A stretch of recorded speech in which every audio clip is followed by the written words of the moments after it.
이번 실험은 끓는 점을 확인하는 실험입니다. 성취 기준은 끓는 점이 물질의 특성임을 설명할 수 있고 물질의 끓는 점을 측정할 수 있다입니다. 자, 끓는 점이 무엇일까요? 끓는 점이란 액체가 기체로 상태 변화할 때 일정하게 유지되는 온도를 말합니다. 자, 여기서 점이 바로 온도라는 뜻이고요. 끓는 동안 일정한 온도라고 설명할 수 있습니다. 끓는 점은 액체가 기체로 되어야 하기 때문에 입자 사이의 인력을 끊고 입자 하나하나가 기체로 빠져나가야 합니다.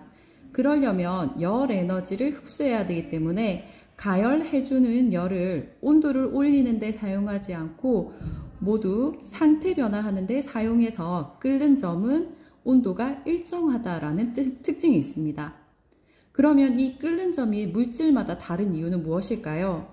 그것은 물질의 종류에 따라 입자 사이의 인력이 다르기 때문입니다. 다시 정리하면 물질의 종류에 따라 끓는 점은 다릅니다. 그 이유는 입자 사이의 인력이 끌어당기는 힘이 클수록 한 개 한 개의 입자가 떨어져 나가기가 힘들기 때문에 끓는 점은 높습니다. 자, 그러면 물질의 특성임을 설명하라고 했는데 물질의 특성이 되기 위해서는 양과 상관없이 항상 일정한 값을 가져야 합니다. 예를 들어서 물이 10ml다, 100ml다. 그 양과 상관없이 물질의 양의 관계가 없습니다. 양이 많을 때도 끓는 점은 작을 때와 같습니다. 자, 그러면 이 그래프를 한번 살펴볼까요? A, B, C, D 네 가지의 물질이 있는데 시간에 따른 온도 그래프가 나와 있습니다. 자, 다음은 물질 A, B, C, D를 가열했을 때 그래프를 나타낸 것이다. 물질 A와 B는 같은 물질일까요? 다른 물질일까요? 자, 끓는 점을 비교해 보시면 됩니다. A의 끓는 점은 이 온도고요. B의 끓는 점은 이 온도입니다.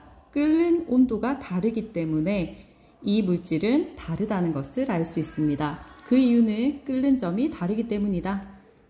자, 물질 B와 C는 일정한 온도가 같습니다. 둘 다.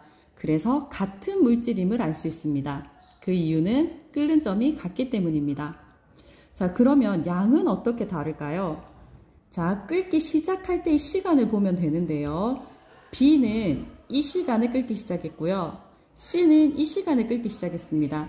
끓기 위해서 끓여야 되는 시간이 길다는 건 더 많이 가열해야 된다는 뜻이니까 C의 양이 더 많음을 알 수 있습니다.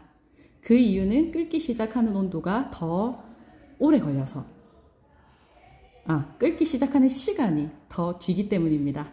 더 오래 걸리기 때문입니다. 자, 입자 사이의 인력이 가장 큰 물질은 입자 사이 인력이 크다는 건 하나하나 떨어져 나가기 힘들다는 거니까 끓는 점이 높은 것으로 확인할 수 있습니다.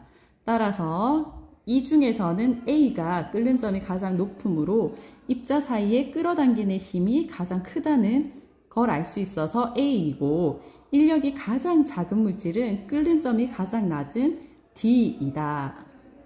자, 그 이유는 A가 끓는 점이 가장 크고 D가 끓는 점이 가장 낮기 때문입니다. 자, 여러 가지 물질의 끓는 점은 교과서에 있습니다. 교과서를 보면서 각 물질의 끓는 점이 몇 도인지 확인해 주세요. 자, 확인이 끝나면 다시 일시정지를 풀고 실험을 하시면 되겠습니다. 자, 실험은 끓는 점으로 물질을 구별할 수 있을까입니다. 그래서 물과 에탄올을 준비했습니다. 물 30ml, 물 50ml, 에탄올 10ml, 온도계, 알코올 램프, 중탕용 비커와 물이 필요합니다. 먼저 가열 장치를 설치한 후에 물 30ml가 끓는 동안 온도 변화를 측정합니다. 그리고 물 80ml 끓는 동안 온도 변화를 측정합니다. 1분 단위로 측정하시면 됩니다. 그리고 에탄올의 끓는 점을 측정할 때는 이렇게 물 안에 시험관에 에탄올 10ml를 담은 후 물을 끓이면서 물의 온도가 간접적으로 에탄올에 가도록 합니다. 그 이유는 에탄올은 불이 잘 붙기 때문에 직접적으로 가열하는 것보다 물 안에서 가열하는 게 훨씬 안전하기 때문입니다. 이렇게 해서 온도계를 이용하여 온도를 측정해 주시면 됩니다. 자, 온도를 측정할 때는 바닥에 대지 않고 중간쯤에서 측정하는 거 기억해 주세요. 1분 간격으로 온도를 측정합니다.